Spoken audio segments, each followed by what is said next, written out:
இது மகிமை நேரம். கிறிஸ்துவுக்குள் மிகவும் பிரியமான மகிமை தொலைக்காட்சி நேயர்களை இந்த மகிமை நேர நிகழ்ச்சியில சந்திப்பதில் மிக்க மகிழ்ச்சி அடைகிறேன்.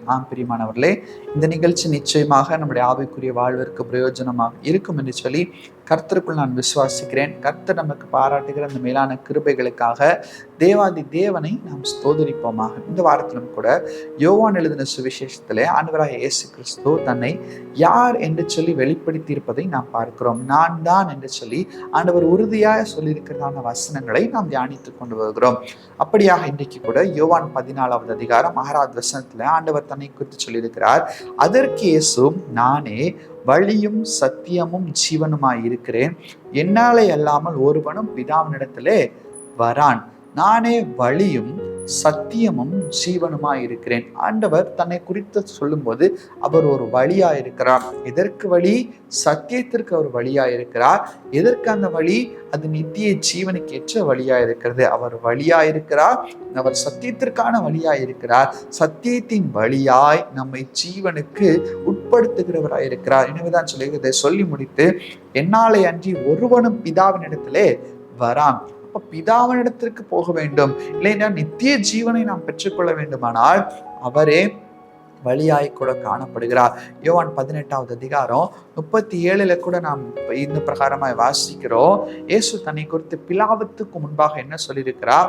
ஆம், நீ சொல்லுகிறபடி நான் ராஜாதான், சத்தியத்தை குறித்து சாட்சி கொடுக்க நான் பிறந்தேன், இதற்காகவே இந்த உலகத்தில் வந்தேன், சத்தியவான் எவனும் என்னை கேட்கிறான்.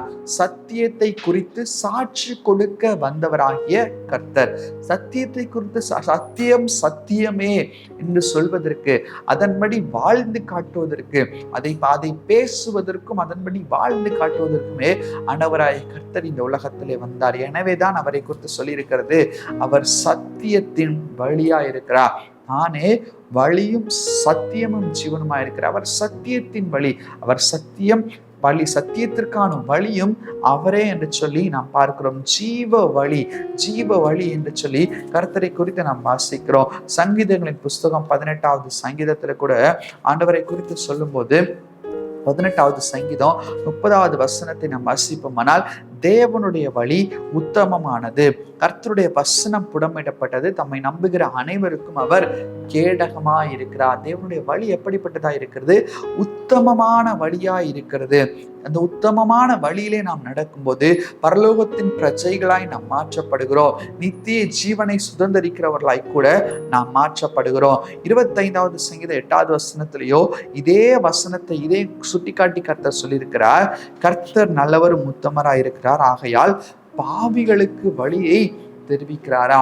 ஒருவேளை பாவத்தின் மத்தியில, கஷ்டத்தின் மத்தியில, மன பாரத்தின் மத்தியில இருக்கிறவர்களுக்கு, பாவத்தின் நிமித்தமாய் ஒரு பாரம் யாருக்கு காணப்படுகிறதோ அவர்களுக்கு ஒரு சரியான வழியை காண்பிக்கும்படியாக தான் கர்த்தர் இந்த உலகத்திலே வந்திருக்கிறார் என்று சொல்லி அவர் சொல்வதை நாம் பார்க்கிறோம். எனவேதான் இயேசுக்கு சொல்ல, நானே வழி, பாவிகளுக்கு வழியை காண்பிப்பேன் என்று சொன்னாரே, நானே அந்த வழி, நானே சத்தியம், என்னுடைய வசனத்தை கை கொண்டு சத்தியத்தின் படி நடக்கிறவர்களுக்கு நான் நித்திய ஜீவனை கொடுப்பேன் என்று சொல்லி கர்த்தர் உறுதியாய் சொல்லியிருப்பதை பார்க்கிறோம். சங்கீதம் 25:12 கூட நாம் வாசிக்கிறோம், கர்த்தருக்கு பயப்படுகிற மனுஷன் எவனோ அவனுக்கு தாம் தெரிந்து கொள்ளும் வழியை போதிப்பார். பாவிகளுக்கு வழியை தெரிவிக்கிறாரா?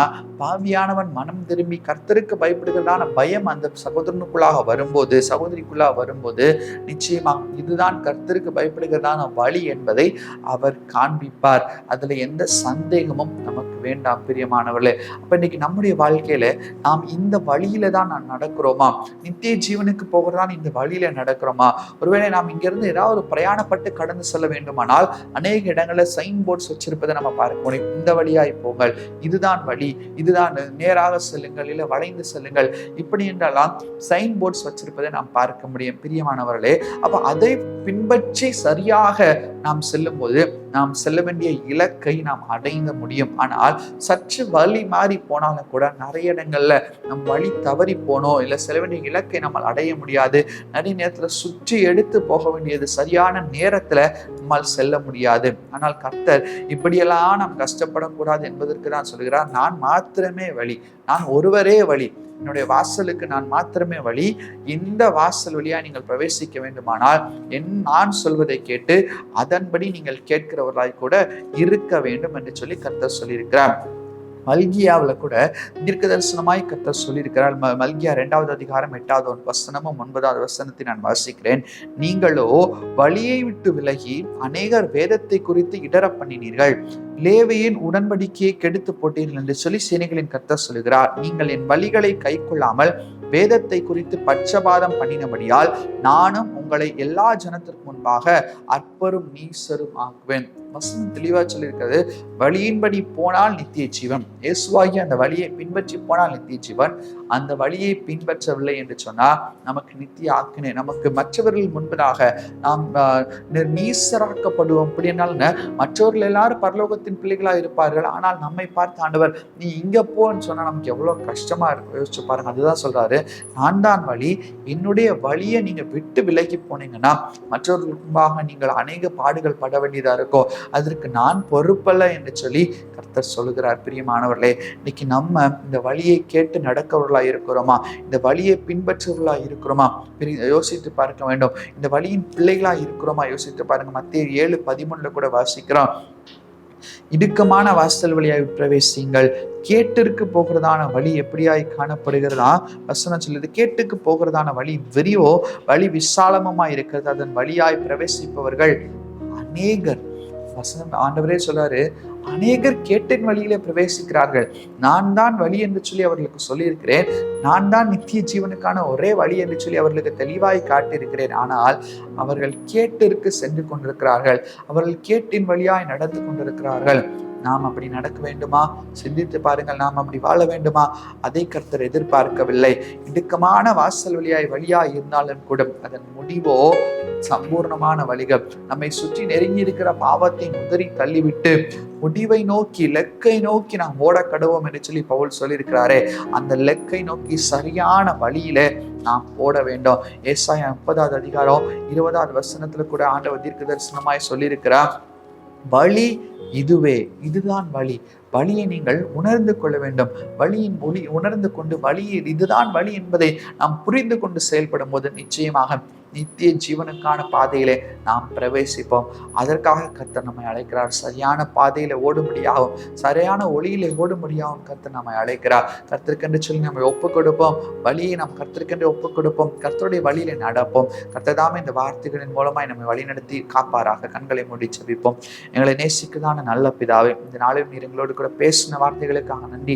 உடைய வழி என்னது என்பதை நீர் எங்களுக்கு காட்டியிருக்கிறீர். நாங்கள் நன்றி செலுத்துகிறோம் அப்பா. ஆண்டவரே தகப்பனே, வழி இதுவே என்பதை நாங்கள் உணர்ந்து கொள்கிறோம். ஆனால் அந்த வழியை விட்டு நாங்கள் ஒருவேளை வழி விலகி போவோம். ஆனால் கர்த்தாவே தகப்பனே, எங்களுக்கு என்ன முடிவு என்பதையும் எங்களுக்கு சொல்லியிருக்கிறேன். நாங்கள் சரியான வழியில போய் நித்திய ஜீவனை பெற்றுக் கொள்கிறோம், அதை சுதந்திரிக்கிறவர்களா இருக்க பரலோகத்தின் தேவனீர் எங்களுக்கு கிருபை பாராட்டும்படியா ஜெபிக்கிறோம். உமக்கே துதிகரம் மகிமை ஏறெடுக்கிறோம். மீன்ப நாம் இயேசுவின் இடைநற்ற நாமத்தில் வேண்டி ஜெபிக்கிறோம். எங்கள் ஜெபங்களும் நல்ல பிதாவே. ஆமென், ஆமென்.